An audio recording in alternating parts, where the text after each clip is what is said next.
आप देख रहे हैं खबरदार 24.com। जी अशोक चौधरी जी, आप पूर्व में नगर पालिका परिषद गजरौला में सभासद रह चुके हैं और इस बार वार्ड 19 से आपकी पत्नी पुष्पा चौधरी चुनाव मैदान में हैं। तो आपने अपने कार्यकाल में इस वार्ड के विकास के लिए क्या क्या काम किए और अब आपकी क्या क्या अन्य योजनाएं हैं? भैया, मैं जनता की चुनाव से जीत के जनता के आशीर्वाद से चुनाव जीता। चुनाव जीतने के बाद मैंने सबसे पहला काम ये करा कि एक 4,80,000 रुपये दे के रास्ता खुलवाया, जो आज टीचर को निकले स्वर्ग का काम कर रहा है। दूसरी चीज़, राशन कार्डों की भरमार थी जब तक मैं वार्ड मेंबर रहा। तीसरी चीज़, नगर पालिका के सफाई कर्मचारी टाइम से सफाई करने आते थे।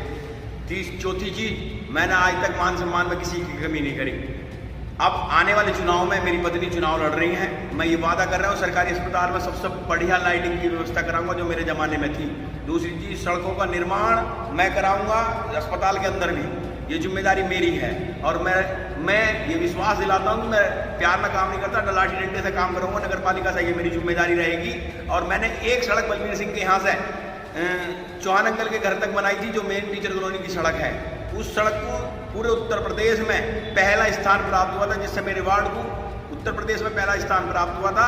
मैं उस सड़क में मैंने इतनी मजबूती से काम कराया था कि वो सड़क आज भी नई सड़क की माफिक लगती है। और आने वाले चुनाव में मैं ये कह रहा हूँ, इस चुनाव के बाद ये मेरी जिम्मेदारी होगी कि मेरे मतदाताओं को, मेरे वार्ड के सभी सम्मानित मतदाताओं को नगर पालिका में मेरी बराबर का दर्जा प्राप्त होगा। अन्यथा मैं ये कह रहा हूँ, चुनाव जीतने के बाद यदि जनता मुझे चुनाव जिताती है तो चुनाव जीतने के 10 घंटे के अंदर अंदर सारी लाइटें अपने आप इन्हें जलानी पड़ेगी। मैं ये वादा कर रहा हूँ जनता से, पथ प्रकाश की व्यवस्था सही रहेगी, जल की व्यवस्था सही रहेगी, नाली की व्यवस्था सही रहेगी। सब कामों की जिम्मेदारी मेरी है।